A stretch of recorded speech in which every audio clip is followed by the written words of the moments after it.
मैं चालू कर देता हूँ मेरी तरफ से। अच्छा, राजेंद्र ड्रॉप हो गया है। ठीक है, मतलब ब्रेक तो नहीं हुआ है, अपना रिकॉर्डिंग कंप्लीट है, चल रहा है मतलब proper. Okay. Accounts payable. Accounts payable मतलब अपना जो वेंडर रिलेटेड, अभी इसमें जो एक मेजर चेंजेस हुआ है S/4HANA में, वो मैं पहले एक्सप्लेन करता हूँ क्या चेंजेस हुआ है। और इसके अलावा अभी अकाउंट्स पेबल में अपन क्या क्या टॉपिक कवर करने वाले हैं। वैसे जैसे मास्टर डेटा, ये एक टॉपिक है, मतलब वेंडर मास्टर डेटा और बिजनेस पार्टनर मास्टर डेटा। ठीक है। इसके बाद में आएगा अपना ऑटोमेटिक पेमेंट पेमेंट प्रोग्राम। मतलब जो ऑटोमेटिक पेमेंट प्रोग्राम मतलब अपन जो वेंडर को बल्क में जो बल्क वेंडर को जो अपन पेमेंट करते हैं, मतलब मल्टीपल वेंडर को जो पेमेंट करते हैं, वो प्रोसेस। मतलब इसमें अपना जो बैंक का अभी एबीबी ये कंपनी के लिए अपन प्रोजेक्ट कर रहे हैं। एबीबी कंपनी के पास 10 बैंक है, तो उनका मास्टर डेटा क्रिएशन वगैरह वो सारे चीजें अपन ये ऑटोमेटिक पेमेंट प्रोग्राम में कवर करेंगे। इसके बाद में है payment terms. Okay, payment terms एक कवर करेंगे। इसके बाद में आएगा FIMM इंटीग्रेशन प्रोसेस, क्योंकि आपका P2P प्रोक्योरमेंट टू पेमेंट ये साइकिल आता है, तो वहां पे मटेरियल मैनेजमेंट ये मॉड्यूल इन्वॉल्व होता है, तो उसका इंटीग्रेशन होता है FI के साथ, वो टॉपिक कवर करेंगे। फिर बाद में डायरेक्ट टैक्सेशन का विथ होल्डिंग टैक्स प्रोसीजर, ये एक कवर करेंगे। और इनडायरेक्ट टैक्स का टैक्स प्रोसीजर मतलब अपना GST, ये एक प्रोसीजर अपन कवर करेंगे। मतलब अभी एपी में ये सारे टॉपिक अपन कवर करेंगे, 6 टॉपिक है अपने, ये 6 टॉपिक कवर करेंगे एपी रिलेटेड।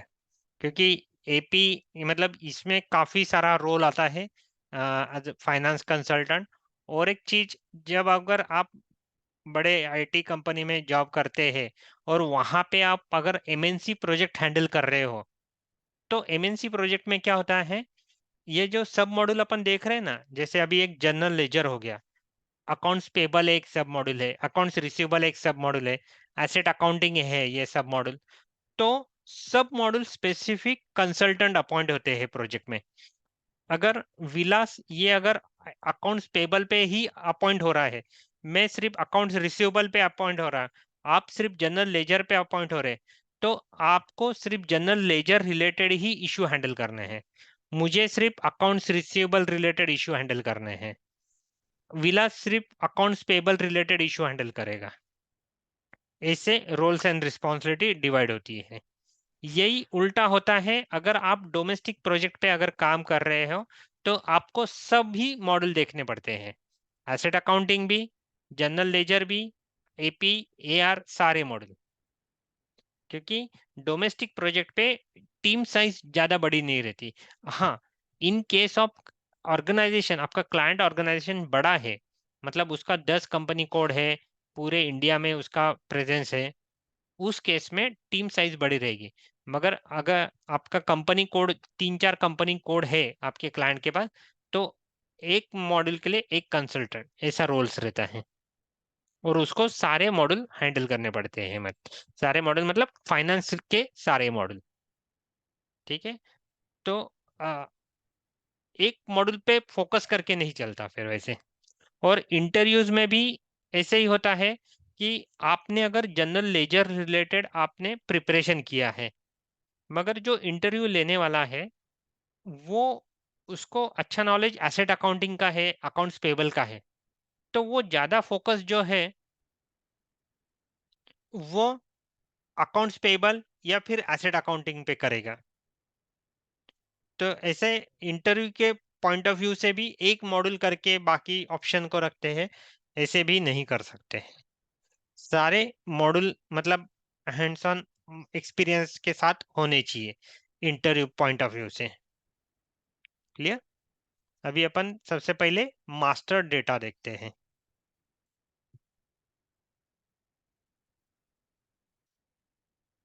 अभी ये मास्टर डेटा में एक बहुत बड़ा मेजर चेंज हुआ है S4 हाना में। क्या चेंज हुआ है ECC और S4 में, वो मैं एक्सप्लेन करता हूँ।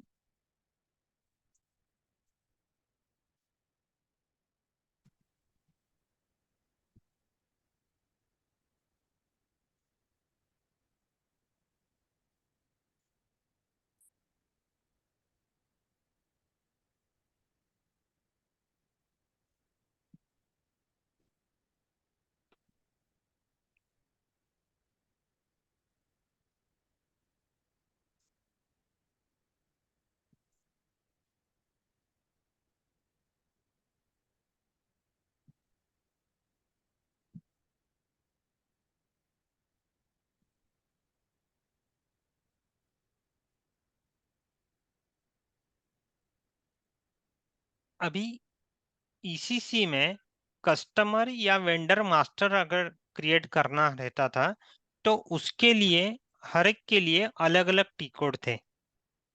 मतलब अभी मुझे कस्टमर मास्टर क्रिएट करना है तो XD01 ये टी कोड था।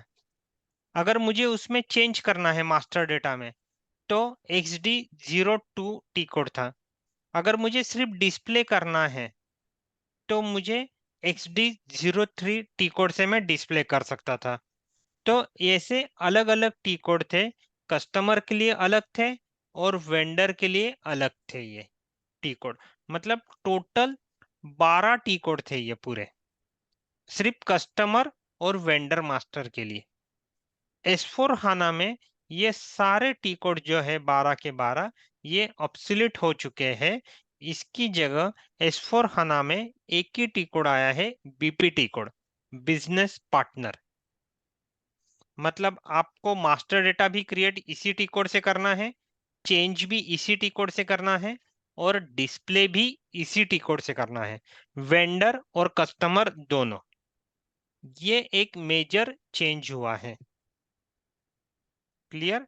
क्या चेंज हुआ है? मास्टर डेटा क्रिएशन के टी कोड चेंज हो गए हैं इसमें। जो पहले 12 टी कोड थे वो सारे ऑब्सोलीट हो चुके हैं, एक ही टी कोड आया है But अभी। why in ECC there hmm was 12 reports only hmm. for three features like create, change, and display. Yes, That is only three, right? Right. But but why there in is 12 reports? मतलब Means उन्होंने FD01 and XD01. What's the difference between yeah, both I'll explain XD01? later. First, we will Okay. concentrate on layer T code because in FD01, this is the company code level, and Mhm. XD01, this is for a central level. So I'll explain what is the central level and what is the company code Okay. later Okay. on. Okay. Okay. Okay. Okay. तो इसमें अलग अलग T code उन्होंने पहले से बना के रखे थे ये। और ये जो टी कोड सिर्फ अभी ये जो टी कोड है ये S4 हाना में ही है ऐसा नहीं है, ये ECC में भी था ये टी कोड, मगर ये जो इसका यूज था वो अलग पर्पस के लिए था। BPT कोड का पर्पस क्या था उसमें कि जैसे मेरी ऑर्गेनाइजेशन है वो किसी फाइनेंसिंग कंपनी से फंड उठा रही है, वो फंडिंग कर रही है वो फाइनेंसिंग कंपनी।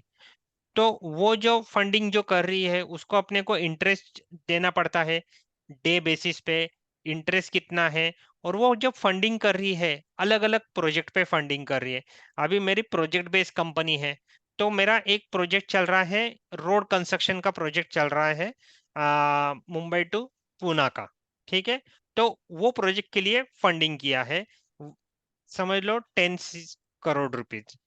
तो इसके लिए एक जो है ट्रेडिंग पार्टनर क्रिएट करते थे ECC में, और ये प्रोजेक्ट का पूरा मैपिंग होता था कि ये रिफंड कैसे हो रहा है, इसके ऊपर इंटरेस्ट चार्ज कैसे हो रहा है। दूसरा जो प्रोजेक्ट चल रहा है मुंबई टू नासिक का, उसके लिए उन्होंने 8 करोड़ का फंडिंग किया है, तो उसका मैपिंग होता था। वो ट्रेडिंग पार्टनर क्रिएशन के लिए ये BPT कोड यूज होता था ECC में। ECC में भी ये टी कोड अवेलेबल है मगर उसका पर्पज अलग था। अभी ये जो टी कोड है वो पर्पज यहाँ पे भी है S4 में, और उसके अलावा ये जो कस्टमर और वेंडर मास्टर के लिए भी वो टी कोड यूज करना चालू हो गया है।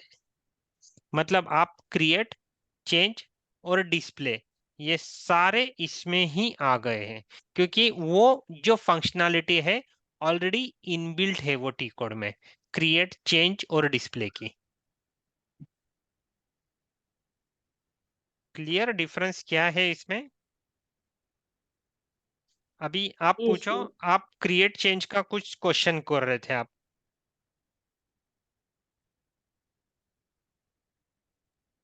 वही था। नहीं नहीं. हम्म। Yeah, what I was asking is that why there is 12 T codes I was asking. Just. Then you said no, central level and the company code हाँ, level there will be a yes yes. difference. Yeah, yeah, that's what it was my question. ठीक है, यहाँ तक clear. अभी Yes, yes. जो customer और vendor master में 3 type के डेटा इन्वॉल्व होते हैं।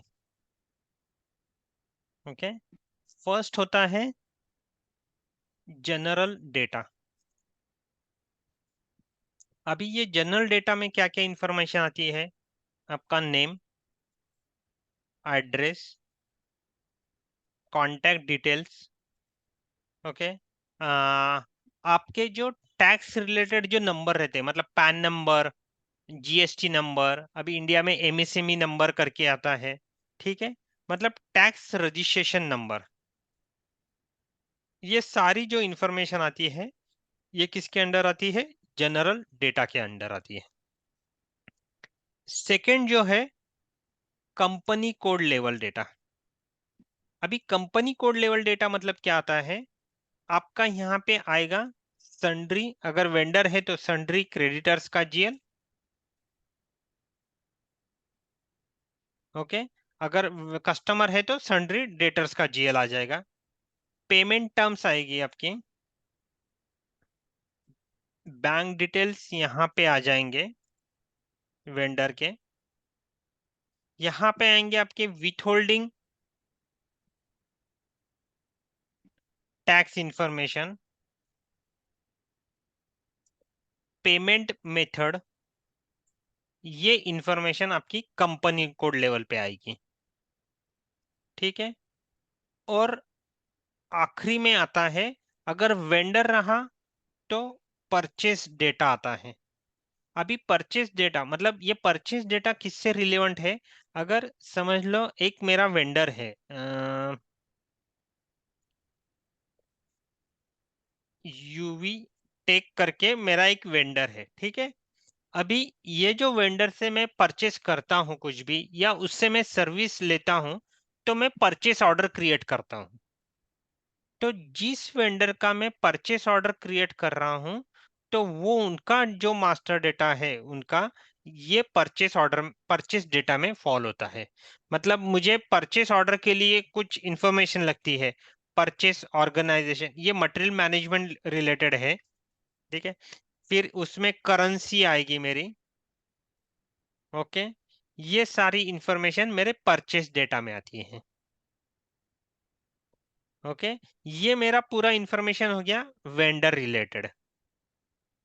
अभी ये जो टी कोड है ना, एक्स के और एफ के, ये जो वेंडर के एक्स के और एफ के, अभी ये जनरल डेटा और कंपनी कोड डेटा सिर्फ आपको देखना है, तो आप ये टी कोड में देख सकते हो, ईसीसी में।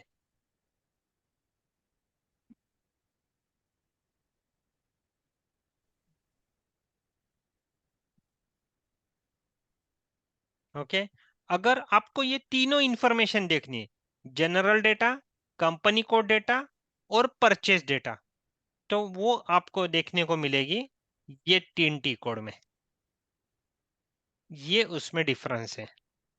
मतलब आपका ये हो गया सेंट्रल लेवल पे, और ये हो गया सिर्फ आपका कंपनी कोड लेवल पे।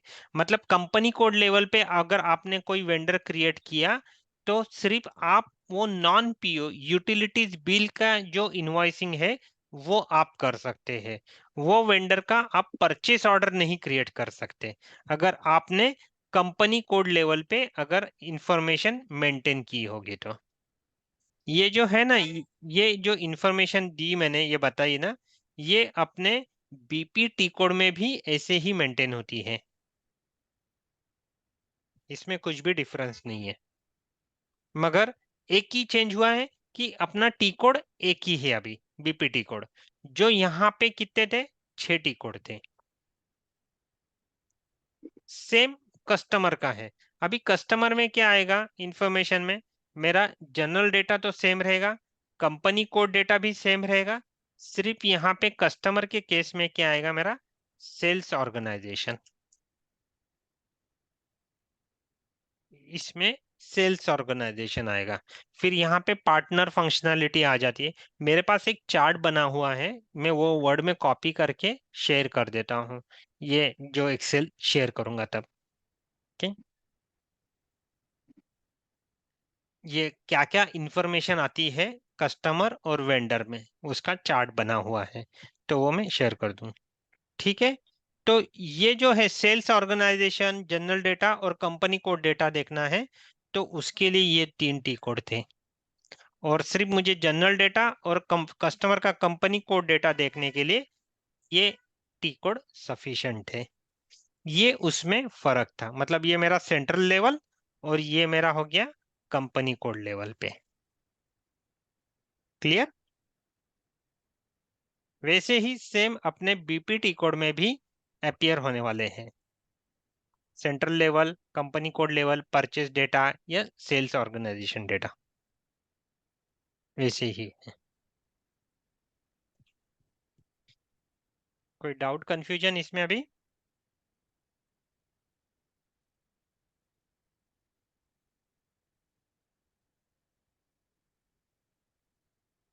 हेलो दीपा।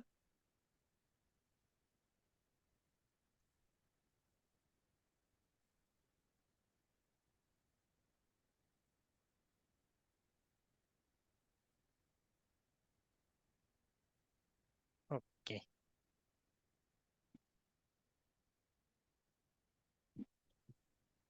अभी यहाँ पे S4 हाना में जो बिजनेस पार्टनर, ये जो टी कोड है, इसमें अपन जब मास्टर डेटा क्रिएट करते हैं वेंडर और कस्टमर का, तो उसके पहले अपने को ग्रुप क्रिएट करने पड़ते हैं।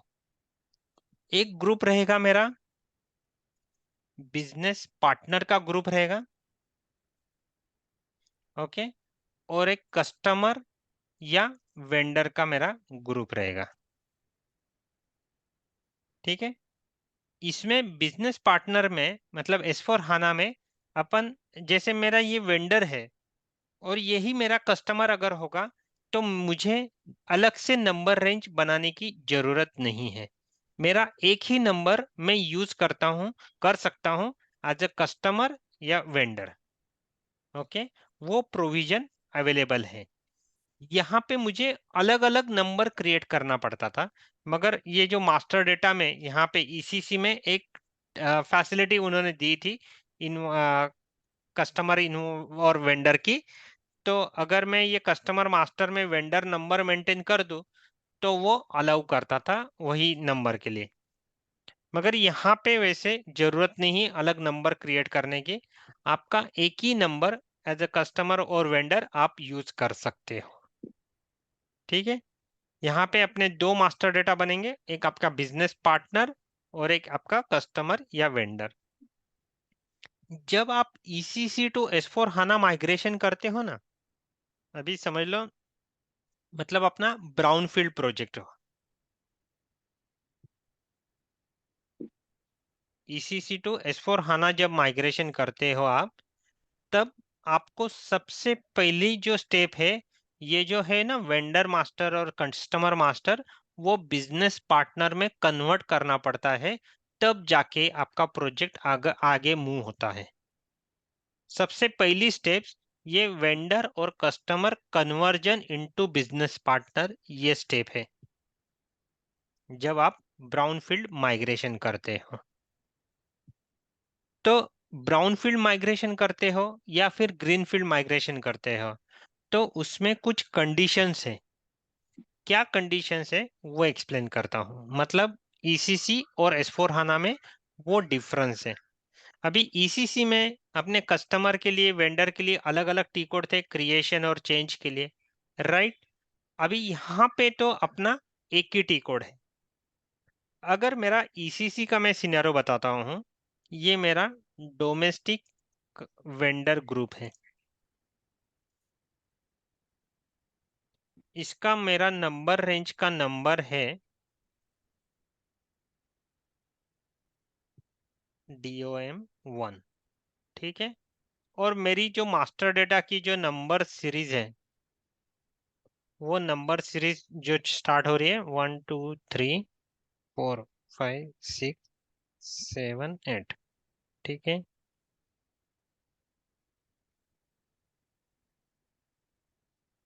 ये मेरी वेंडर की नंबर सीरीज है और ये मेरा नंबर रेंज है, ये नंबर सीरीज है और ये ग्रुप है मेरा। यही अगर मेरा डोमेस्टिक, ये मैं पहले आपको एक्सप्लेन कर रहा हूँ ईसीसी वाला, राइट। डोमेस्टिक कस्टमर ग्रुप है, इसका नंबर रेंज का मेरा नाम है कस्ट 1, ठीक है। मगर मेरी नंबर सीरीज सेम है। मेरे डोमेस्टिक वेंडर ग्रुप और डोमेस्टिक कस्टमर ग्रुप की सीरीज अगर सेम है, कहाँ, ईसीसी में, तो मेरा चलता था, सिस्टम अलाउ करती थी यहाँ पे, क्योंकि मेरे टी कोड अलग अलग है। मगर ये अगर आपके इसमें ईसीसी S4 हाना में अगर होगा, तो सिस्टम अलाउ नहीं करेगी आपको,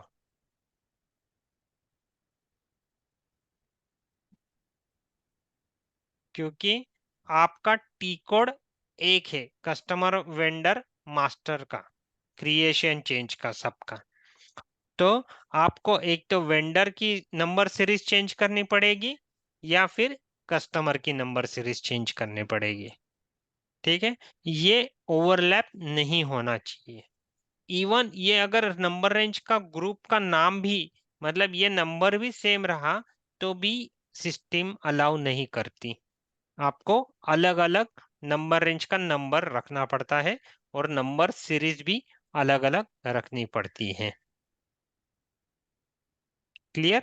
ये एक मेजर मतलब चैलेंज आता है आपको S4 हाना में नंबर सीरीज मेंटेन करते वक्त। क्लियर। आप ये बिजनेस पार्टनर की और कस्टमर या वेंडर की नंबर सीरीज सेम रख सकते हो। ओके, मतलब यही कि जैसे मैंने, ये वेंडर की नंबर सीरीज है मेरी, ये वाली, और बिजनेस पार्टनर की भी यही है, वो सिस्टम अलाउ करेगा। मगर मेरा वेंडर या कस्टमर की ये सीरीज सेम नहीं होनी चाहिए। क्लियर। अगर कुछ डाउट है तो मुझे चैट पे पिंग कर दो, ठीक है। अभी इसका अपन कॉन्फ़िगरेशन स्टार्ट करते हैं, क्या क्या कॉन्फ़िगरेशन करना है आपको। तो इसमें जो कॉन्फ़िगरेशन आएगा, अपना बिजनेस पार्टनर का भी आएगा और कस्टमर वेंडर ग्रुप का भी आएगा। ओके, सबसे पहले अपन अभी कस्टमर और अभी अपन अकाउंट्स पेबल देख रहे हैं, तो वेंडर का अभी अपन सोचते हैं, सिर्फ वेंडर का अपन कॉन्फ़िगरेशन करते हैं, मतलब अकाउंट्स पेबल रिलेटेड सारी चीजें। कुछ चीजें कॉमन है कस्टमर और वेंडर के केस में, तो जो जो कॉमन चीजें हैं वो तो मैं बताऊंगा कि ये दोनों जगह यही सेम अप्लीकेबल होता है करके। ओके, जो डिफरेंस है तो वो अपन उस पार्ट में तो कवर कर हींगे। जस्ट सेकंड, मैं वाटर बॉटल लेके आता हूँ, 2 मिनट देना मुझे।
ओके, अभी अपन अपना कॉन्फ़िगरेशन स्टार्ट करते हैं। सबसे पहले अपने को वेंडर ग्रुप क्रिएट करना है। ओके, और उसको नंबर रेंज देना है और नंबर रेंज का नंबर डिफाइन करना है। ठीक है, अभी वो कहाँ पे मेंटेन करना है वो मैं बताता हूँ। SPRO, IMG, फाइनेंशियल अकाउंटिंग में accounts receivable and accounts payable, इसमें सप्लायर अकाउंट। एस4 हना में वेंडर नहीं बोला जाता है, सप्लायर उसको नॉमेनक्लेचर है उसका, वेंडर को। ठीक है, सप्लायर अकाउंट्स में मास्टर डेटा में preparations for creating supplier master data. ठीक है, ये एक्सपांड करते हैं और यहाँ पे उन्होंने दिया हुआ है अभी ये define account group with screen layout. Okay, अभी ये सबसे पहले अपने को अकाउंट ग्रुप बनाना है। अकाउंट ग्रुप मतलब अपने जैसे वेंडर होंगे, कैटेगरी होगी अपने पास। डोमेस्टिक वेंडर है, फॉरेन वेंडर है, रजिस्टर वेंडर है, एम्प्लॉय एज अ वेंडर है। अगर ऐसी कैटेगरी है अपने क्लाइंट के पास तो वो ग्रुप वाइज अपन डिफाइन कर सकते हैं। वो हर एक को अलग अलग नंबर सीरीज भी डिफाइन कर सकते हैं, उससे आइडेंटिफाई हो सकता है। मतलब जैसे मेरा डोमेस्टिक वेंडर है, ठीक है, उसको मैंने नंबर सीरीज दे दिया ये वाला। इसके बाद में है फॉरेन वेंडर, 1 2 3 4 5 6 7 8, ये नंबर सीरीज है। ये जीएसटी रजिस्टर तो डोमेस्टिक में आ जाएगा, नॉन जीएसटी रजिस्टर अपन कैटेगरी करते हैं। तो ये मेरी आएगी 3 सीरीज से। मतलब आपको आइडेंटिफाई करने के लिए इजी जा सकता है। इसकी जो नंबर सीरीज है मैक्सिमम आप 10 डिजिट तक रख सकते हो। ओके, मिनिमम जैसी रिक्वायरमेंट है उस हिसाब से आप मिनिमम रख सकते हैं। अगर ऑर्गेनाइजेशन बड़ा है तो आप 7 डिजिट 8 डिजिट यूज कर सकते हैं, क्योंकि ये जो नंबर सीरीज है ये मेरी वन टाइम मेंटेन करते हैं अपन। Okay, every year financial year अपन ये नंबर रेंज एक्सटेंड नहीं करते। ये वन टाइम एक्टिविटी है मेरी। अगर मेरा कुछ नया ग्रुप वगैरह अपने को डिफाइन करना है तो उस केस में मुझे वो कॉन्फ़िगरेशन करना पड़ता है।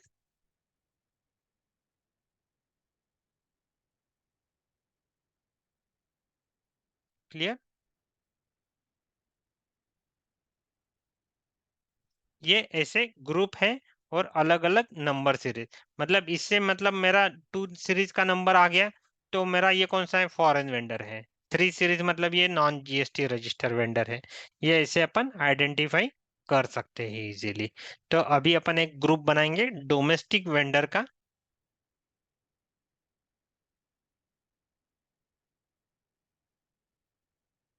यहाँ पे पाथ दिया हुआ है वेंडर ग्रुप क्रिएट करने के लिए। इसको मैं एग्जीक्यूट करता हूँ।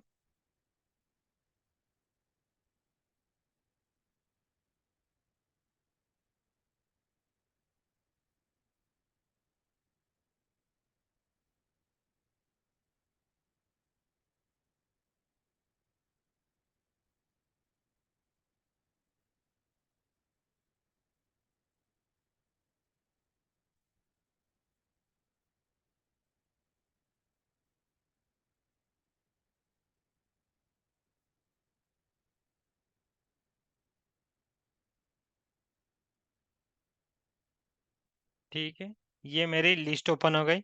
आप एग्जिस्टिंग ग्रुप से भी कॉपी कर सकते हो या फिर आप आपका नया ग्रुप क्रिएट कर सकते हो। नया ग्रुप कहाँ से क्रिएट करना है, न्यू एंट्रीज में जाके यहाँ पे आप ग्रुप क्रिएट कर सकते हो। ठीक है, यहाँ पे मेरा ग्रुप का जो की है जैसे मैंने यहाँ पे दिखाई आपको, DA D0 DOM1 CUS1, ऐसी वो की अपने को वहां पे मेंटेन करनी है। वही अपन मेंटेन करते हैं DOM1। ठीक है, डोमेस्टिक, ये मैंने डिस्क्रिप्शन दे दिया, डोमेस्टिक वेंडर फॉर VHY01, ठीक है, ये है। अभी ये जो ग्रुप बनाया है, ये मेरा जो ग्रुप रहेगा, ये मेरे मास्टर डेटा क्रिएशन करना है या वन टाइम अकाउंट के लिए रहेगा। वन टाइम अकाउंट मतलब क्या, कि जैसे जो छोटे मोटे वेंडर होते हैं जिनका मास्टर डेटा अपने को क्रिएट नहीं करना है, ओके, मास्टर डेटा क्रिएट नहीं करना है अपने को। एग्जाम्पल जेरोक्स मशीन है, जेरोक्स सेंटर है। मेरे को इमरजेंसी में मैं बाहर ट्रैवलिंग के लिए गया और वहां पे मैंने जेरोक्स कराया, तो उसका मैं परचेस ऑर्डर या उसका मास्टर डेटा में क्रिएट नहीं करूंगा। उसको तो मैंने कैश ट्रांजैक्शन कर दिया है, तो वो मेरा वन टाइम वेंडर है, ठीक है। तो वो वन टाइम वेंडर की कैटेगरी में मैं यहाँ पे टिक करता हूँ। तो जब आप इनवॉइस क्रिएट करोगे, तभी उसका मास्टर डेटा आप मेंटेन करके आप इनवॉइस बुक कर सकते हो। मतलब जरूरी नहीं है कि आपका उसको पूरा जीएसटी नंबर, पैन नंबर, उसका एक नंबर अलग से क्रिएट करो मास्टर डेटा, वो करने की जरूरत नहीं वन टाइम अकाउंट नंबर के लिए, ओके। उसका ग्रुप आप अलग से बना सकते हैं। अभी अपने को तो यहाँ पे जो है अपन ने डोमेस्टिक वेंडर ग्रुप बनाया है, राइट। तो जैसे मैंने एक्सप्लेन किया था कि तीन फील्ड स्टेटस रहते हैं, मतलब तीन ग्रुप रहते हैं अपने, general data, company code data और परचेज डेटा। तो ये है तीन, okay, general data, company code data और परचेज डेटा। और यहाँ से आप ये जो फील्ड स्टेटस ग्रुप जो है आप कंट्रोल कर सकते हैं। जैसे जनरल डेटा में क्या क्या है, address, communication, control, payment transaction और कॉन्टैक्ट पर्सन। अभी जैसे एड्रेस में इतने सारे फील्ड है, आपको इसमें से कौन से फील्ड रिलीवेंट है वो आप सिर्फ स्क्रीन पे रख सकते हैं ऑप्शनल रिक्वायर्ड डिस्प्ले में, और बाकी सब आप सप्रेस कर सकते हो। अभी जैसे यहाँ पे PO box postal code, PO box city, ये नहीं चाहिए आपको, तो आप ये सप्रेस कर सकते हैं। मतलब सप्रेस मतलब हाइड कर सकते हैं। इसमें से आपको ये मैंडेटरी करना है, नेम वन, मतलब वेंडर का नेम तो जरूरी है, तो आप यहाँ पे मैंडेटरी कर सकते हो। ये रिक्वायर्ड एंट्री मतलब आपकी मैंडेटरी रहेगी, ठीक है। और डिस्प्ले मतलब सिर्फ डिस्प्ले होगी, ग्रे आउट रहेगी वो स्क्रीन आपकी। आप उसमें कुछ भी फील नॉन एडिटेबल फील्ड रहेगी, और ये ऑप्शनल मतलब एडिटेबल रहेगी। आप फिल करना है आपको तो फिल करो, नहीं तो आपने ब्लैंक भी रखी तो सिस्टम आपको आगे जाने के लिए अलाउ करेगी। ये कंट्रोल है। ये किसका है, जनरल डेटा का, एड्रेस टैब का। इसके अलावा क्या है, कम्युनिकेशन है। कम्युनिकेशन मतलब आपका फोन नंबर, लैंग्वेज कौन सा है, ईमेल आईडी वगैरह जो भी मेंटेन करना है उसके लिए। उसके बाद में कंट्रोल है। कंट्रोल मतलब क्या, कि जैसे मैंने बताया कि टैक्स रजिस्ट्रेशन नंबर डिटेल्स, ये सारे जो आते हैं आपके ये कंट्रोल वाले टैब में आते हैं। इसमें से अगर आपको पैन नंबर मैंडेटरी करना है, तो वो ये जो टैक्स कोड वन जो फील्ड है ना, यहाँ पे अपन पैन नंबर फिल करते हैं। टैक्स कोड टू में जीएसटी नंबर फिल करते हैं। तो अगर आपको ये टैक्स कोड वन ये फील्ड मैंडेटरी करना है, पैन नंबर मैंडेटरी करना है, तो आप यहाँ पे मैंडेटरी कर सकते हैं। क्लियर। ये हो गया अपना जनरल डेटा वाला। ये पेमेंट ट्रांजैक्शन है, पेमेंट ट्रांजैक्शन में bank details, DME number, alternative पेई अकाउंट नंबर वगैरह ये डिटेल्स है। Company code data, company code data में सबसे पहले अकाउंट मैनेजमेंट। अकाउंट मैनेजमेंट मतलब यहाँ पे रिकंसिलेशन अकाउंट आएगा। रिकंसिलेशन अकाउंट मतलब अपना कौन सा आएगा, वेंडर के केस में सन्ड्री क्रेडिटर्स वाला। तो वो तो आप मैंडेटरी कर सकते हो यहाँ पे, ठीक है। उसके अलावा यहाँ पे with holding tax code, with holding tax countries वगैरह, ये जो टैक्स कंट्रीज है ये आप मैंडेटरी कर सकते हो। क्लियर? ऐसे फील्ड आप यहाँ से ये कंट्रोल कर सकते हैं, और हर ग्रुप वाइज आप अलग अलग कंट्रोल रख सकते हो। मतलब अभी जैसे मेरे डोमेस्टिक वेंडर में सिर्फ मुझे पैन नंबर ये कंट्रोल रखना है, पैन नंबर मैंडेटरी रखना है, जीएसटी नंबर ने। मगर मेरा जो दूसरा रजिस्टर ग्रुप वाला है, जीएसटी रजिस्टर वाला, उसमें मुझे पैन नंबर भी मैंडेटरी रखना है, जीएसटी नंबर भी मैंडेटरी रखना है। तो मैं टैक्स कोड 1 और टैक्स कोड 2 को मैंडेटरी करूंगा। मतलब आप ग्रुप वाइज भी आप कंट्रोल रख सकते हो यहाँ पे। और तीसरा जो है ये परचेस डेटा है। परचेस डेटा में जैसे परचेस ऑर्डर करेंसी है, यहाँ पे परचेस ऑर्गेनाइजेशन आएगा। जो जो इंफॉर्मेशन चाहिए आप ये यहाँ पे कंट्रोल कर सकते हैं, यहाँ से ये स्क्रीन से। क्लियर? मतलब ये मेरा क्या बन गया, एक ग्रुप बन गया। कौन सा? डोमेस्टिक वेंडर का। उसमें मैंने फील्ड कंट्रोल रख दिया है, कौन से फील्ड मुझे चाहिए कौन से नहीं चाहिए करके। ठीक है, ये मैं सेव कर रहा हूँ।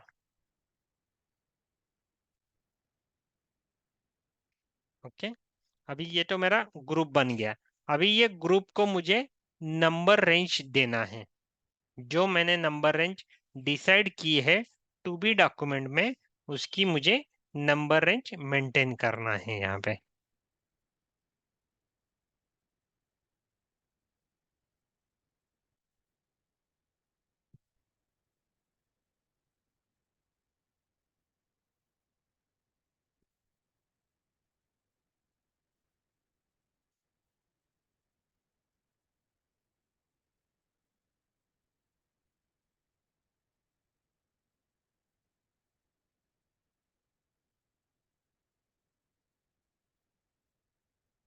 अभी ये नंबर रेंज का नंबर पहले डिसाइड करना है, क्योंकि मैंने ये ग्रुप बनाया है। ये ग्रुप को मैं नंबर रेंज का नंबर डिसाइड करूँ, मेंटेन करूंगा। और ये जो नंबर सीरीज है ना, ये नंबर रेंज के नंबर पे असाइन करूंगा, ना कि मैं डायरेक्टली ये ग्रुप पे असाइन कर रहा हूँ। मतलब ये जो मेरा है नंबर रेंज का नंबर, ये मेरा ब्रिज जैसा काम करता है ग्रुप और नंबर सीरीज के बीच में। क्लियर? मतलब यहाँ ये मैं कहाँ असाइन करूंगा, ग्रुप में। और ये नंबर सीरीज कहाँ पे असाइन करूंगा मैं, ये नंबर रेंज के नंबर पे। तो वो कहाँ पे नंबर मेंटेन करना है वो दिखाता हूँ। सेम पाथ है यहीं पे।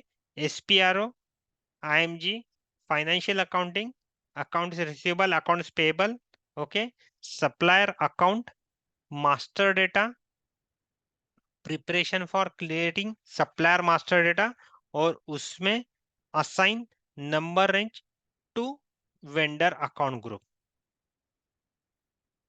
अभी अपन ने यहाँ पे जो ग्रुप बनाया है वो फाइंड करते हैं अपन, DOM1। ठीक है, ये मैंने ग्रुप बनाया है ये।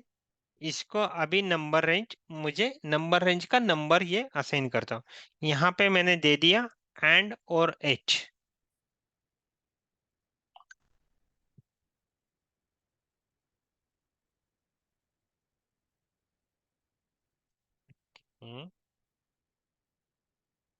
पहले नंबर रेंज मेंटेन करते हैं और फिर इस स्क्रीन पे आते हैं।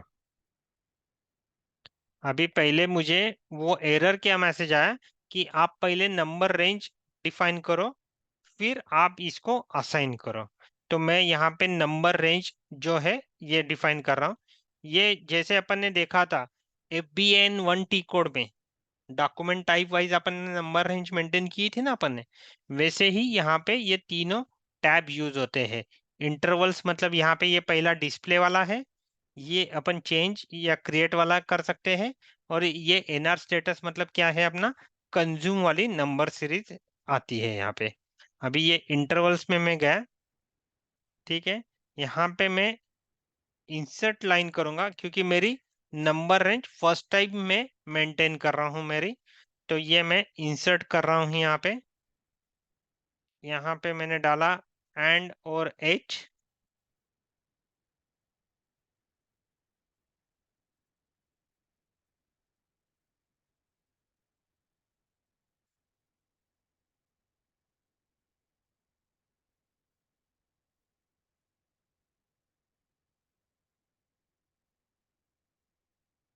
ये मैं सेव करता हूँ। ये मेरी नंबर रेंज सेव हो गई। अभी ये जो नंबर रेंज का नंबर है वो मेरे ग्रुप में मैं असाइन कर देता हूँ।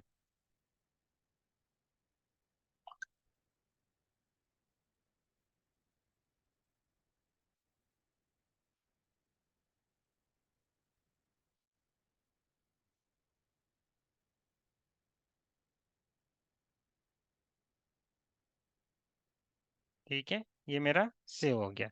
मतलब अभी अपन ने क्या क्या बनाया है? अपन ने ये ग्रुप बनाया, ये एक डोमेस्टिक वेंडर करके। ठीक है, इसका अपन ने फील्ड स्टेटस वेरिएंट भी चेक किया, कौन से फील्ड चाहिए कौन से नहीं चाहिए। क्लियर। उसकी नंबर सीरीज अपन ने डिसाइड की, ये नंबर सीरीज भी अपन ने मेंटेन की। ठीक है, और इसका नंबर सीरीज का जो नंबर रेंज है वो भी अपन ने ग्रुप पे असाइन कर दिया। क्लियर। यहाँ तक कोई doubt confusion? No, no. Okay. ठीक है, अभी अपन ने किया वेंडर का। अभी अपने को कॉन्फ़िगरेशन करना है बिजनेस पार्टनर का। अभी जो कॉन्फ़िगरेशन बिजनेस पार्टनर का मैं जो दिखाने वाला हूँ, जो ECC to S4 HANA migration करते हैं ना, उसमें भी ये कॉन्फ़िगरेशन आता है। मगर जब आप ECC to S4 HANA migration करते हैं, वेंडर मास्टर जो कन्वर्जन होता है, वेंडर मास्टर जो कन्वर्जन होता है बिजनेस पार्टनर में, तो वो जो एक्टिविटी है वो मटेरियल मैनेजमेंट का जो कंसल्टेंट है वो हैंडल करता है। मगर एज अ फाइनेंस कंसल्टेंट आपको मालूम होनी चाहिए कुछ चीजें, जो बेसिक चीजें हैं कि कौन से ग्रुप बनाए हैं, उसकी नंबर सीरीज क्या है, आपको कैसे डिस्प्ले करना है या क्रिएट करना है वेंडर मास्टर डेटा या business partner master data. Clear. तो वो सारी चीजें जानने के लिए अपने को कॉन्फ़िगरेशन भी जानना जरूरी है। एक्चुअल में लाइव प्रोजेक्ट में ये कॉन्फ़िगरेशन एफआई कंसल्टेंट नहीं करते हैं, वो सारी चीजें कौन करता है? मटेरियल मैनेजमेंट कंसल्टेंट ही करता है। Okay.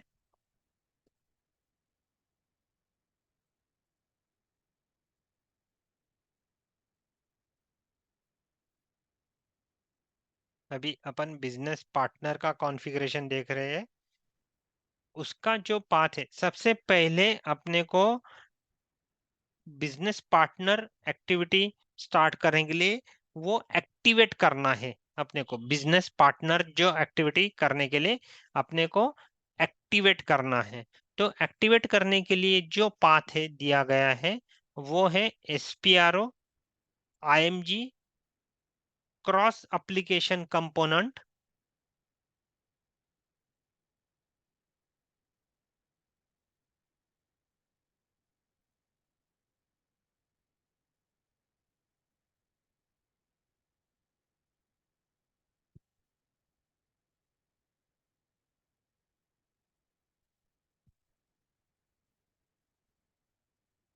Okay, cross application component ये ओपन हो गया मेरा।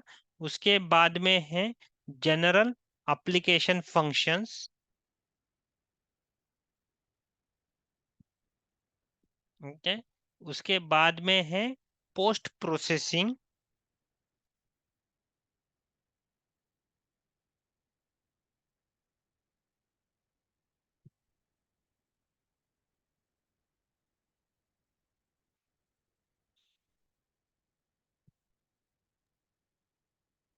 Is there post processing office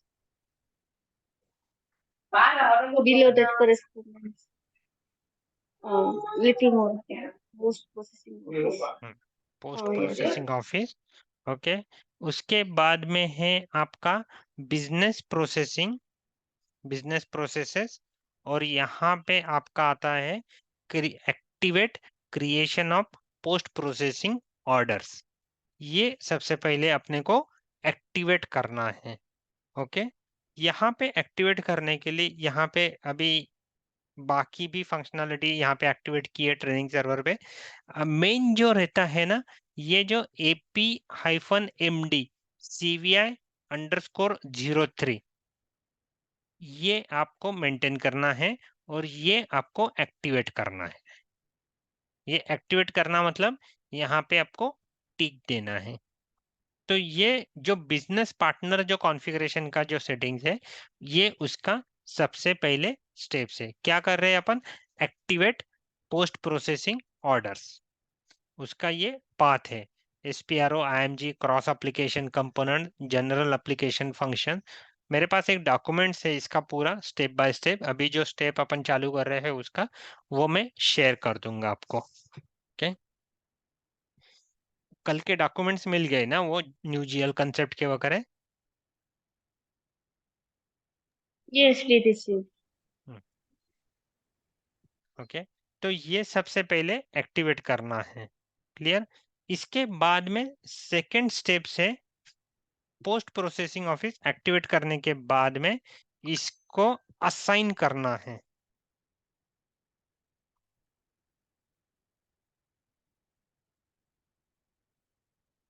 अभी असाइन करने के लिए जो पाथ है वो मैं बताता हूं। SPRO IMG cross application components master data synchronization, ये है ऊपर। जनरल एप्लीकेशन कंपोनेंट्स में नहीं है वो, मास्टर डेटा पर ही है ये।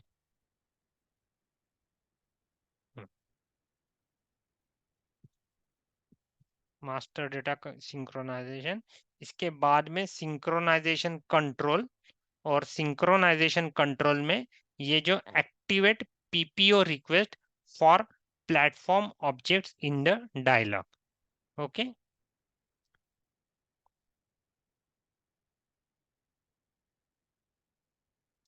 यहाँ पे अपन PPO मतलब ये जो पोस्ट प्रोसेसिंग ऑर्डर जो है, यहाँ पे वापस ये एक्टिवेट कर रहे। किसके लिए एक्टिवेट कर रहे? कौन सा ऑब्जेक्ट है अपना? बिजनेस पार्टनर का। सबसे पहले अपन ने क्या किया? APMD CVI3 जो दिया हुआ है वो एक्टिवेट किया। फिर बाद में अभी अपन क्या एक्टिवेट कर रहे हैं? Business partner. Okay, Yeah, can ये you please tell me what is that first time you have activated? No, it will be same for all the. All project, right, all project के लिए Yes, वो sir. Applicable रहेगा वो, क्योंकि अपना BPT code तो available है अपने पास, मगर उसकी जो फंक्शनैलिटी जो है, उसका जो पर्पस था ECC में वो अलग था। अभी यहाँ पे अपना क्या पर्पस है? कस्टमर और वेंडर क्रिएशन। और वो जो कस्टमर और वेंडर जो क्रिएट करने वाले हैं, वो अपने को ये BPT कोड जो है, बिजनेस पार्टनर जो मास्टर डेटा है, इसके साथ लिंक करना है अपने को। क्योंकि ये मेरा मास्टर डेटा अलग रहेगा और इसका मास्टर डेटा अलग रहेगा, मगर ये दोनों मुझे एक दूसरे के साथ लिंक रखना है, भले उसके नंबर रेंज सेम हो या अलग हो। तो वो पहले चीजें मुझे सारे करना है कॉन्फ़िगरेशन। इसके बाद में मतलब आपको, क्योंकि टी कोड एक है अपना, तो आपका मास्टर डेटा पहले सबसे बनेगा, बिजनेस पार्टनर का मास्टर डेटा बनेगा, और उसके रेफरेंस से आपका वेंडर का मास्टर डेटा बनेगा। Okay, okay. क्लियर? अभी ये जो है Yes, yes. बिजनेस पार्टनर यहाँ पे अपन ने एक्टिवेट किया है। अगर इसका अगर आपको पर्पस देखना है तो यहाँ पे आपको कॉन्फ़िगरेशन हेल्प में जाके आपको मिल जाएगा। Okay. क्लियर? अभी ये हो गया अपना पोस्ट प्रोसेसिंग एक्टिवेट। अभी इसके बाद में है जो सिंक्रेन, जैसे मैंने ये बताया कि बिजनेस पार्टनर के रेफरेंस से अपना वेंडर मास्टर बनेगा, मगर जब अपन ECC to S4 HANA migration करेंगे तो अपने पास यहाँ पे ECC में वेंडर और कस्टमर मास्टर डेटा अवेलेबल है। तो उसके बेस पे अपन S4 HANA में क्या मास्टर डेटा क्रिएट करेंगे? बिजनेस पार्टनर का, मतलब दोनों वाइस वर्सा अपना चलेगा, टू वे कम्युनिकेशन। मतलब अगर आप S4 हाना ही डायरेक्टली ग्रीनफील्ड प्रोजेक्ट कर रहे हैं तो आपका सबसे पहले क्या मास्टर डेटा बनेगा? बिजनेस पार्टनर का, और उसके रेफरेंस से क्या आएगा? आपका वेंडर मास्टर डेटा। मगर आप ECC से S4 हाना में माइग्रेट कर रहे हैं तो आपके पास ऑलरेडी वेंडर या कस्टमर का मास्टर डेटा अवेलेबल है। राइट। तो उसके रेफरेंस से आप S4 में जब कन्वर्ट करोगे, तब आप किसका मास्टर डेटा बनाओगे? बिजनेस पार्टनर का। Yes. तो वो लिंक अभी अपने को नेक्स्ट स्टेप में देनी है, मतलब सिंक्रोनाइजेशन ऑप्शन अपने को देना है। अभी सिंक्रोनाइजेशन ऑप्शन के लिए क्या है? Path SPRO, IMG, cross application component, master data synchronization, synchronization control. Synchronization control के बाद इसमें वापस सिंक्रोनाइजेशन कंट्रोल है इसमें, और यहाँ पे सिंक्रोनाइजेशन ऑब्जेक्ट। ठीक है, ये एक्टिवेट करना है अपने को, एक्टिवेट सिंक्रोनाइजेशन ऑप्शन ये एक्टिवेट करना है अपने को। ये जैसे मैंने आपको बताया कि आप अगर ग्रीनफील्ड प्रोजेक्ट कर रहे हैं, तो आपका पहला मास्टर डेटा क्या बनेगा? बिजनेस पार्टनर का। और उसके रेफरेंस से क्या बनेगा? आपका वेंडर। और ECC टू S4 HANA कर रहे हैं, तो आपका ऑलरेडी अवेलेबल है मास्टर डेटा, और वो आप कन्वर्ट करोगे बिजनेस पार्टनर में। तो ये जो है लिंक, ये यहाँ पे दे रहे हैं अपन, सोर्स ऑब्जेक्ट और टारगेट ऑब्जेक्ट। क्लियर? ये जो थर्ड जो अपन ने कॉन्फ़िगरेशन कर रहे हैं, वो किसके लिए कर रहे हैं? क्लियर हुआ? Yes, yes. मतलब अपना सबसे पहले बनेगा बिजनेस पार्टनर, और फिर कस्टमर या वेंडर, और ये एक्टिवेट किया है इंडिकेटर। क्लियर? Yes, yes. अभी इसके बाद में फंक्शन मॉडल। अभी फंक्शन मॉडल क्या होता है वो मैं एक्सप्लेन करता हूँ। अपने को एक्टिवेट करने हैं फंक्शन मॉडल। ये फंक्शन मॉडल जो फंक्शनैलिटी जो होती है SAP स्टैंडर्ड होती है ये। मतलब फंक्शन मॉडल कब यूज करते हैं? जैसे एग्जाम्पल, अपन कुछ एक रिपोर्ट डेवलप कर रहे हैं, कस्टमाइज रिपोर्ट डेवलप कर रहे हैं, राइट? तो रिपोर्ट डेवलप करते वक्त अपने पास पोस्टिंग डेट है। समझ लो आज है 14 जनवरी 2024, ये मेरी पोस्टिंग डेट है। या फिर ये डेट है मेरे पास, राइट? इससे ये मुझे आइडेंटिफाई करना है कि ये जो पोस्टिंग डेट है, इसका फिस्कल ईयर कौन सा है और पोस्टिंग पीरियड कौन सा है, ये मुझे आइडेंटिफाई करना है। ठीक है, ये डेट से, ये पोस्टिंग डेट जो है, इससे मुझे आइडेंटिफाई करना है फिस्कल ईयर कौन सा है, पोस्टिंग पीरियड कौन सा है। तो मेरे पास फंक्शन मॉड्यूल है SAP के स्टैंडर्ड, कि ये जो पोस्टिंग डेट अगर मैं वो फंक्शन मॉड्यूल में पास करता हूँ, मतलब date conversion into fiscal year end posting period, ये मेरा फंक्शन मॉड्यूल है। ये मेरा एक्चुअली फंक्शन मॉड्यूल का डिस्क्रिप्शन है। ये फंक्शन मॉड्यूल जो नेम है वो अलग आता है। अलग म्हणजे क्या आता है कि FI_doc date underscore function module, ऐसे नॉमेनक्लेचर देते हैं। मगर उसका डिस्क्रिप्शन मेरा क्या है? Date conversion into fiscal year end posting period. ठीक है, तो ये जो डेट है, ये मैं ये फंक्शन मॉड्यूल में पास करूंगा। और इसके साथ में मैं एक और चीज पास करूंगा कि मेरा फिस्कल ईयर वेरिएंट क्या है। अपन ने देखा था, देखो V3 या फिर K4, याद है? V3 मतलब मेरा फाइनेंशियल ईयर अप्रैल टू मार्च रहेगा। K4 मतलब मेरा कैलेंडर ईयर फॉलो होगा, Yes, yes. राइट? तो वो कौन सा मैं यूज कर रहा हूं मेरे कंपनी कोड के लिए, वो मैं पास करूंगा। 37 में गया फंक्शन मॉडल।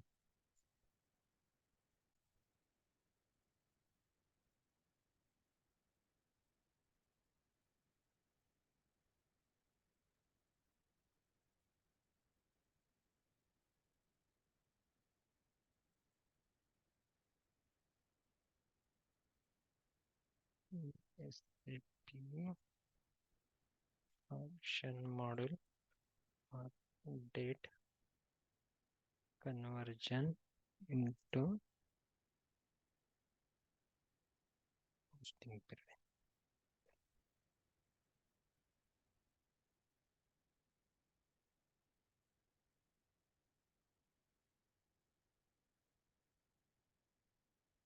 ये मेरा फंक्शन मॉड्यूल मैंने पास किए यहाँ पे।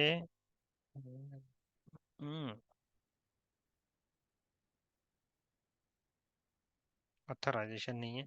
अगर मैं यहाँ पे पास करता हूँ तो मेरा ये जो डेट है और मैं उसके साथ में फिर पोस्टिंग पीरियड जो है मेरा वो मैं पास करता हूँ, तो मुझे रेडीमेड आंसर मिल जाएगा 2023 और पोस्टिंग पीरियड क्या है 10 है। ऐसे रेडीमेड आंसर के लिए फंक्शन मॉड्यूल यूज होता है।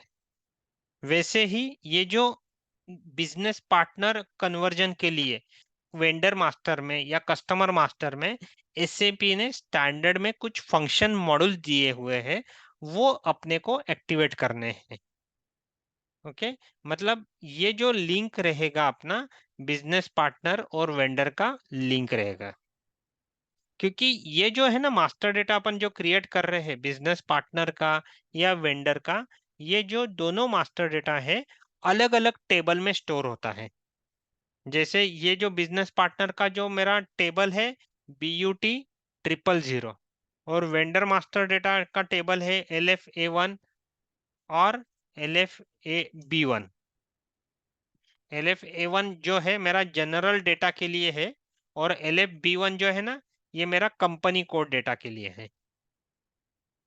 तो ये दोनों अलग अलग टेबल में स्टोर होते हैं, मगर इसमें एक यूनिक फील्ड होती है बिजनेस पार्टनर SFID करके। तो वो फील्ड से अपन आइडेंटिफाई कर पाते हैं कि मेरा इसका बिजनेस पार्टनर के अगेंस्ट कौन सा वेंडर नंबर बना है या वेंडर नंबर के अगेंस्ट कौन सा बिजनेस पार्टनर बना है। वो जो SFID जो क्रिएट करने के लिए अपने को फंक्शन मॉड्यूल मैप करना है कि आगे जाके उसकी लिंक बने रहे। क्लियर? उसके स्टैंडर्ड में उन्होंने शेयर किए हैं, जो मैं डॉक्यूमेंट शेयर करने वाला हूं उसमें वो जो फंक्शन मॉड्यूल जो है कौन से है वो दिए हैं उसमें। अभी वो अपन मेंटेन करते हैं।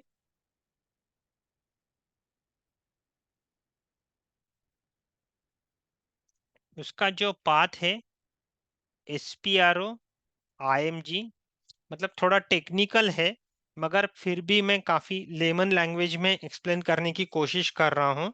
मैं आज वो डॉक्यूमेंट शेयर कर देता हूँ और जहां तक अपना कॉन्फ़िगरेशन आज कंप्लीट हुआ है वो आप करने का ट्राई करो और उसका पर्पस जानने की कोशिश करो। और उसमें कुछ डाउट्स रहा तो अपन नेक्स्ट सेशन में पहले वो डिस्कस करेंगे, फिर आगे बढ़ेंगे। फिर अभी इसका जो पाथ है मेरा SPRO IMG cross application components, इसके बाद में आता है business partner SAP business partner. ठीक है, उसके बाद में है डेटा डिस्ट्रीब्यूशन। ओके, उसके बाद में है एक्टिवेट फंक्शन मॉड्यूल्स। अभी इसमें काफी सारे फंक्शन मॉड्यूल्स दिए हुए हैं, इसमें से अपने को कौन से एक्टिवेट करने हैं? तीन जो है, ये देखो, ये मर्जिंग ऑफ करंट डेटा। अगर आप ये फंक्शन मॉडल का नाम भी पढ़ लेते हो तो इजीली आपको अंडरस्टैंड हो जाएगा किसके लिए है। मर्जिंग ऑफ करंट डेटा मतलब अपन किससे मर्ज कर रहे हैं? करंट डेटा क्या है अपना? कस्टमर और वेंडर मास्टर डेटा है, उसको अपन कन्वर्ट कर रहे हैं। किस में कन्वर्ट कर रहे हैं अपन? बिजनेस पार्टनर में। राइट?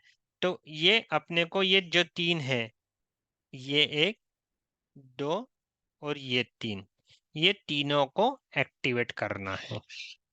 एक्टिवेट मतलब ये तीनों को टिक देना है। Clear? Merger of current data business partner में, और ये सेंट्रल फाइनेंस का है, और ये जो है BP रिलेशन मतलब बिजनेस पार्टनर रिलेशन रहेगा। क्लियर? ये अपन ने फंक्शन मॉड्यूल एक्टिवेट किए। अभी यहाँ पे आज अपन रुकते हैं। अभी आगे जो है अपन जैसे वेंडर ग्रुप जैसे बनाए, उसको नंबर रेंज क्रिएट किया, उसको नंबर रेंज असाइन किया, वैसे ही इसके आगे की जो स्टेप रहेगी बिजनेस पार्टनर में अपने को वेंडर ग्रुप बनाना है उसको नंबर रेंज देना है और असाइन करना है। वो अपन नेक्स्ट सेशन में क्लियर करेंगे, क्योंकि नहीं तो वो नंबर रेंज का आधा रह जाएगा अपना। Clear? Okay. So, like today's session, you have like functional module something. Just you have showed, no? ये That one, can you just show with the example, like how it looks if we activate all these fields while creating any one group of vendor? How does it look in a reflection? I just wanted to see example of reflection. मतलब function module, you want to show the reflection of function module? Yeah, yeah. Okay.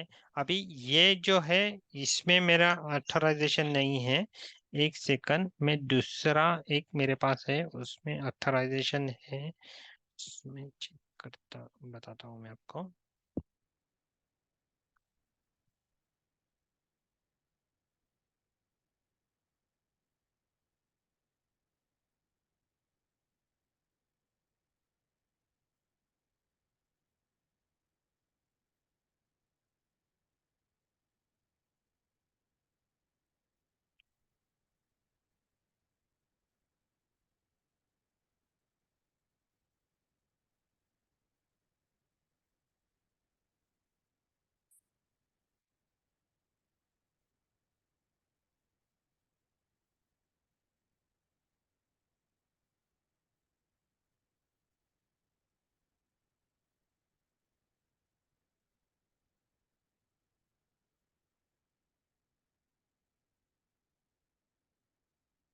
ये मैंने function model डाला यहाँ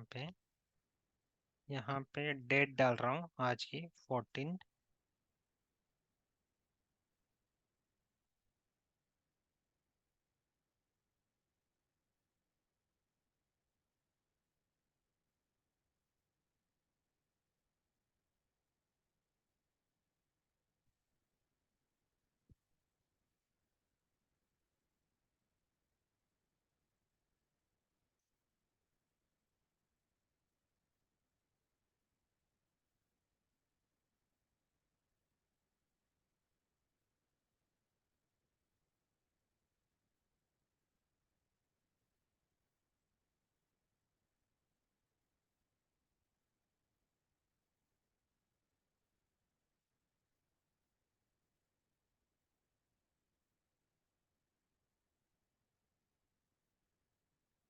ये मैंने function model name डाला।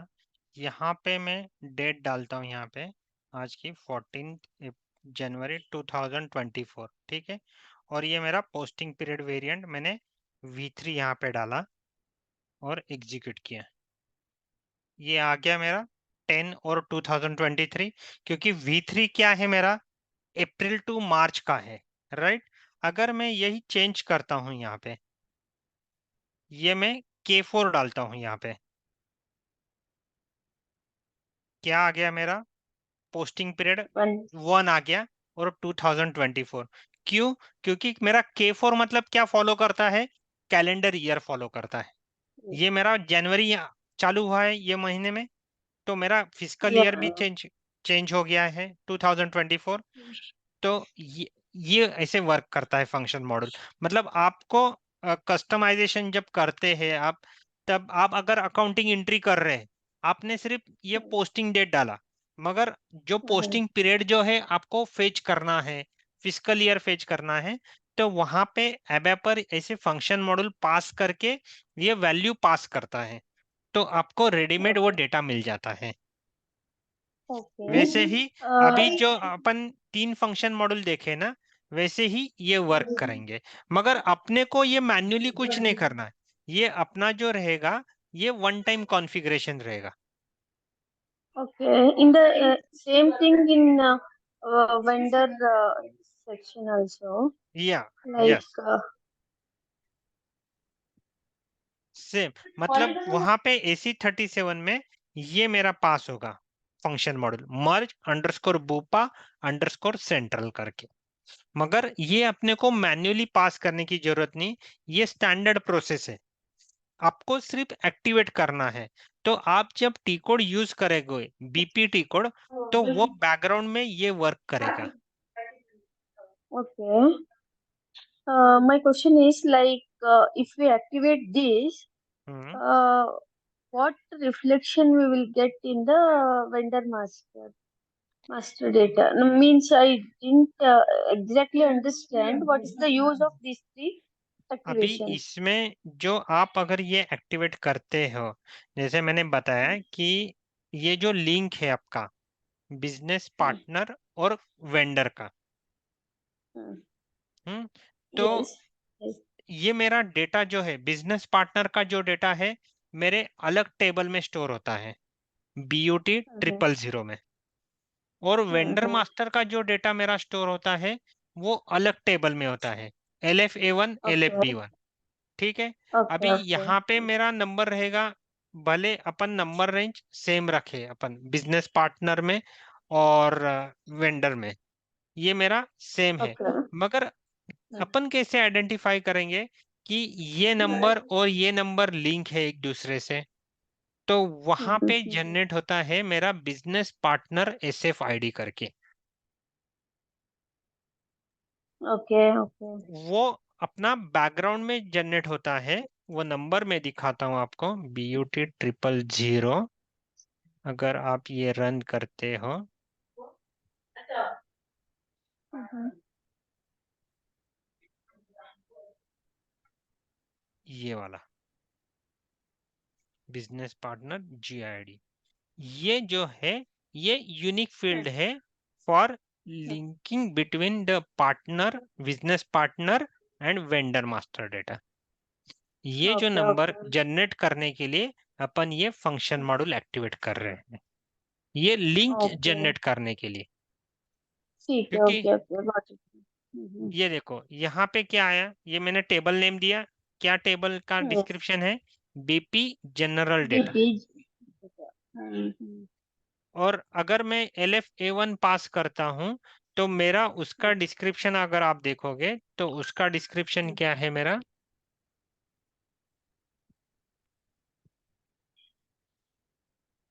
LFA1 देता हूं तो supplier general supplier section. Master.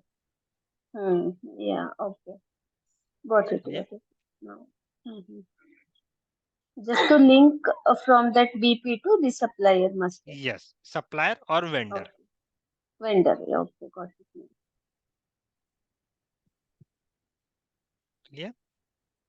मैं ये Yes. डॉक्यूमेंट शेयर कर देता हूँ, वो आप गो थ्रू करो और कॉन्फ़िगरेशन हेल्प में भी चेक करो कुछ, और आप प्रैक्टिस करो, पीछे का भी जो भी अपना कवर हुआ है उसकी भी प्रैक्टिस करो। अगर उसमें कुछ डाउट है तो अपन आगे कंटिन्यू करते हैं, है ना, वो डिस्कस Okay. करके।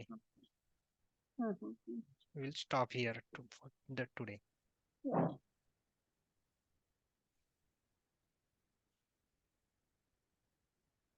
क्लियर? Thank you, sir. या welcome, Yeah. Have a nice day. Okay. Yeah, bye. Bye.